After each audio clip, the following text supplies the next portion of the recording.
Hey guys, how's it going? Michael Troy here, and today we're doing Art Wars, Bill Sienkiewicz, New Mutants versus Stray Toasters. Okay, so I did another video comparing an artist's work on two different books, and I thought it'd be fun to do it again. Why not mix it up, right? It's like two great tastes that go great together. So we're doing New Mutants, and we're doing Stray Toasters. And I have to say that I absolutely love the New Mutants. I love Bill Sienkiewicz's work on the New Mutants. I was a fan of the New Mutants before that. Apparently the sales were slagging and it wasn't doing so great, so they thought they could take a chance and do something wacky, like put somebody as abstract and different as Bill Sienkiewicz on the book. He had already done an issue of Uncanny X-Men 159, I think it was, when the Dracula issue where Storm has her thing with Dracula, and then he did Uncanny X-Men Annual 6, and he was actually offered the X-Men, but he didn't want the responsibility of carrying like the #1 book. And then Chris Claremont came to him with the Demon Bear saga, and he couldn't resist. And he was only supposed to draw that, and of course the energy was just crazy, and the stuff they were doing was so amazing that they kept going. So here's a couple of issues of that. After he left that, he did his own thing with Stray Toasters, and we're going to look at that after we look at this. But this is after the Demon Bear saga, but this could be actually the last part of it. Here's the recap. I just remember being completely blown away. I think I saw a couple of the X-Men issues, and then my brother did collect Moon Knight, and I know he was a big fan of Bill Sienkiewicz. I remember loving the covers and thinking the art was beautiful, but New Mutants is what really drew me in with him, so it was almost like a religious experience. I mean, I had always been drawn to artists like John Byrne and Michael Golden and Art Adams, you know, with like more of a clean, polished sort of superhero style. And this was just so different and edgy. Chris Claremont writing, Bill Sienkiewicz artist, Tom Orzechowski, famous X-Men letterer, Glynis Wein, famous X-Men colorist, who just really meshed well with what Bill was bringing to the page. And he was just bringing, I mean, people hated this. Like, they just thought it was so ugly and gross, and I just always thought it was so cool. Me and my brother always loved it. I mean, he just has such a visceral way of drawing these landscapes, and that demon bear is just like off the chain. I mean, it looks so crazy. I love like the blood bubble like glimpse into the operating room. Danielle Moonstar's parents had been mauled by this demon bear, and just like, I mean, the visuals, you could just look at Bill Sienkiewicz's crazy art for so long. You know, he's doing all kinds of, I think I mentioned this in the Jay Lee video I did, but, you know, he's doing all kinds of crazy things, just like doing whatever he has to get like the effects he needs, whether it's using whiteout or just like razor blades and scratching into the ink and using, you know, toothbrushes to splatter ink everywhere. I mean, Bill Sienkiewicz is not afraid to use his ink. Now, he came into the industry very much influenced by Neil Adams, to the point where, like, they called him the Neil Adams clone, and he was kind of self-conscious about it, like, and felt, you know, he had to sort of break out. And I feel like he really started to evolve more on Moon Knight, but then when he hit New Mutants, like, all bets were off, and he's just doing all kinds of crazy stuff and just really pushing the envelope. And you know, I think it was definitely revolutionary. He definitely paved the way. You know, he's painting the covers and just like pushing himself like as an artist, like pushing all kinds of boundaries, and just, you know, really bringing crazy energy to, you know, a very visual art form, and a very sort of, I don't know, I want to say almost sacred art form until this point, you know what I mean? I feel like, you know, within levels of realism and things like that, you know, he really pushed the boundaries and the limits, and I think that it was like I said, revolutionary. And I'm so glad that that comics definitely benefited from the addition of Bill Sienkiewicz. I mean, so many cool things were going on, and I feel like Chris Claremont, just is such a great writer, and always had such a great opportunity to work with so many talented artists that he just really clicked so well with. I don't know if it is just the skill of a writer knowing how to write for your artist, or just knowing when to let them just cut loose and step back. I think it must be a combination of all that. All the stars lining up. I just always thought that this art was just a lot of fun. And so different. And so cool.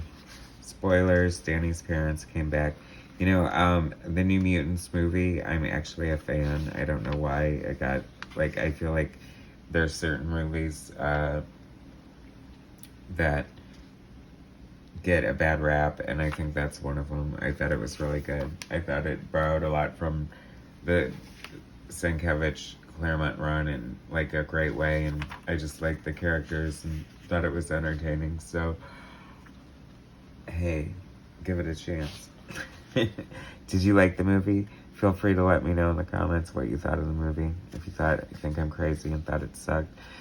I'm just loving Bill Sienkiewicz's use of silhouettes, and just his blacks are so great, and just the way he tells the story. I love him doing the knock effects there, and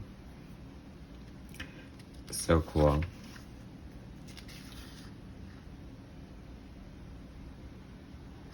Great fun double page spread, their slumber party. Poor Danny still paralyzed from her demon bear debacle, although she's on the mend. She'll be back better than ever. Lockheed, Bill Sienkiewicz draws an awesome Lockheed, of course. How could he not? Dazzler, the graphic novel. I wish I could find that in my collection. I actually loved that. This is funny. They're talking about their dream men. Tom Selleck with green hair. I mean, what the F? Whose fault was that? I'm not going to blame the colorist. It was probably the separator or something like that. But it's everybody knows Tom Selleck doesn't have green hair. John Travolta, Billy Idol, and Michael Jackson. These are your sex symbols, ladies and gentlemen. I don't know. How do we feel about that today? I don't know. Very cool effect here. I mean, Warlock introduced during Bill Sienkiewicz's run, and nobody draws a better Warlock. Someone who comes close to drawing an equally cool one is Art Adams, but I feel like Warlock is hard to draw. John Byrne doesn't draw a very good Warlock, nor does Alan Davis, and they're two of my favorite artists ever. I think it's just one of those characters. I feel like sometimes, Spider-Man or Venom, did Todd McFarlane create Venom because Venom is so cool the way Todd McFarlane draws him? I feel like sometimes the first artist to draw certain characters, kind of ruin them for all other artists. Bill Sienkiewicz draws, the best Ilyana. I love the way he draws Ilyana.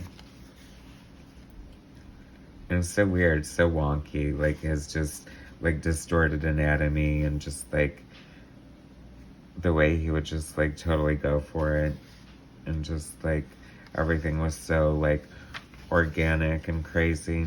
Great drawing of the reflection there. I mean, I just have such an appreciation for certain little flourishes like that.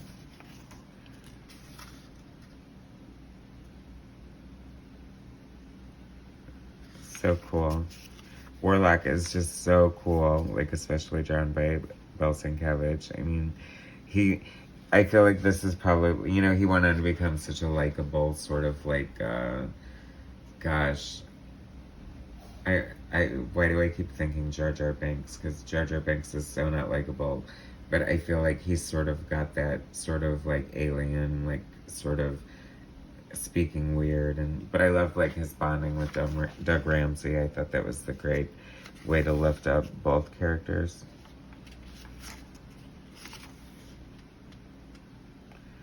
Just lots of fun, great Bill Sienkiewicz art. So cool. I love the way he draws Wolfsbane. The way he draws magma, that's so cool. The way her effect looks there.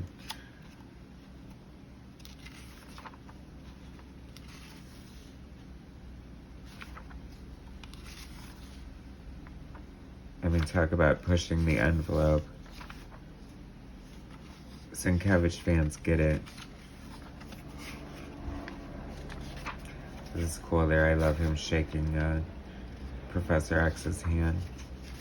Then we get a cool-ass random pinup of Cannonball breaking through this helicopter. How cool is that? The sheer artistry of that is just impressive. And my beloved Magic. She has to be my favorite New Mutant. She is. I know, whatever, she's blonde. Oh, and John Byrne drawing the house ad for the subscription. Love it. Holding Alpha Flight. That's so cool. Sunspot, that's fun. If that doesn't say like 80s. Like, is that like a Michael Jackson album cover or something there? But I love it. Of course I love Sunspot. Anyway, that was the New Mutants portion. We're now going to move on to the Stray Toasters. And you can see, like, so after New Mutants, I believe he did, like, Elektra Assassin. And he really wanted to do painted comics, and they were really, like, resistant to that. And he basically took the pay as if, like, he was just coloring it, like, with flats rather than getting, like, painted rates. Just because he wanted to, like, really push the envelope with his art and see what he could do and push the boundaries. And, you know, once again, trailblazer, trendsetter, just, like, you know, I honestly think, like, people would be less receptive of, like, say, Alex Ross, you know, as far as painted comics go. So, Bill Sienkiewicz, definitely a lot of people stand on his shoulders. Is that right? Yeah, I guess they do. Okay. Bill Sienkiewicz, creator, writer, artist. This is his Epic was the Marvel's almost like Image or Vertigo, as far as they had creator-owned projects who would retain their rights and more mature kind of level. I'm not sure where Stray Toasters is now, when the last printing was. I think it might be being developed as a series. That would be cool. It's very out there, very like David Lynchian, sort of, you know, stylistic, kind of weird, over the top, very what you would expect from creator, writer, artist Bill Sienkiewicz, letterer James Novak.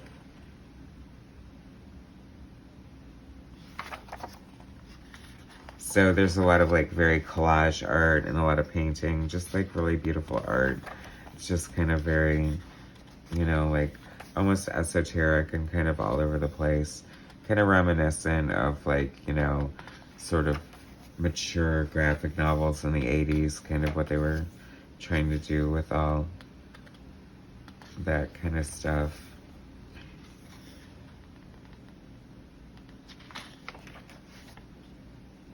I mean, as usual with Bill Sienkiewicz, though, is like, I like how he kind of, you know, and then he comes in here with just pen and ink and does all these great, like, line work, like, and then back to, you know, painting in so many different mediums. Like, I love the screen effect, and just, this is sort of giving me, you know, Dark Knight vibes with the TV screen and the millions of small little boxes, and this great painting here. I just love Bill Sienkiewicz's art, and could look at it all day long. Because there's just so much to see. Every time you look, you could see something new. It's that kind of art, you know.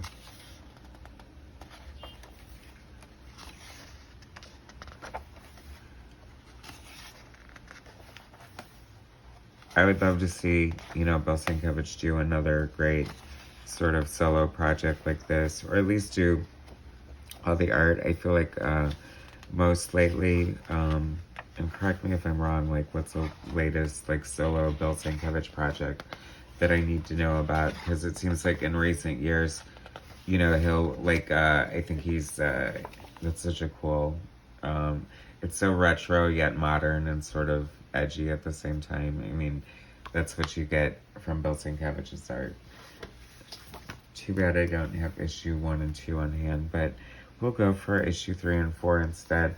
I love this cover. It's like embossed, and you can see it if you look into the reflection the proper way. Spoilers abound, I guess. This is very Hitchcockian to me. It reminds me of like The Birds. It's just the design of this is so cool. It's such a great series. If you guys haven't checked it out, you need to. Like, it's just fun how he just works so many different elements into his art, you know, just like slapping this lace down and, you know, this like toy train pieces, and the sky is the limit when you're Bill Sienkiewicz.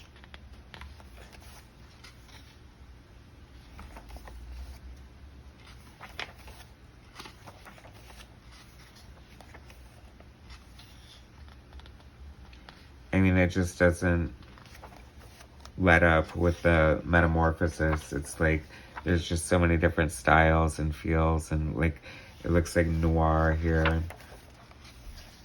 And then you just get this beautiful painting, this sort of like spooky gothic horror art. And then you get like this great collage painting with like band-aids on the screws on the actual art, and like this leather bow tie. So crazy. Yeah, Stray Toasters is probably like way more out there than some of, you know, his other projects, just because like this is him writing himself, so he likes to push himself in the boundaries of his imagination, as you can see. But he's just such a great artist. I love like these touching sort of moments, like this mother holding her child.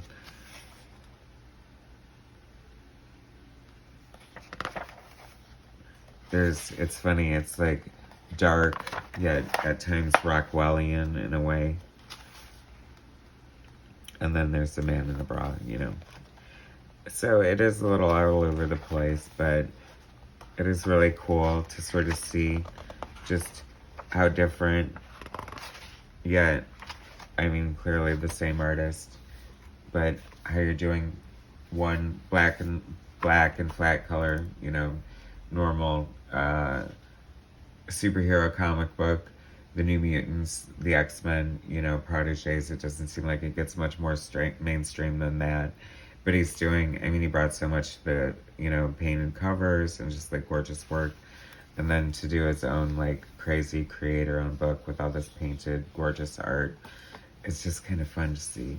So that's Art Wars, Bill Sienkiewicz, New Mutants versus Stray Toasters.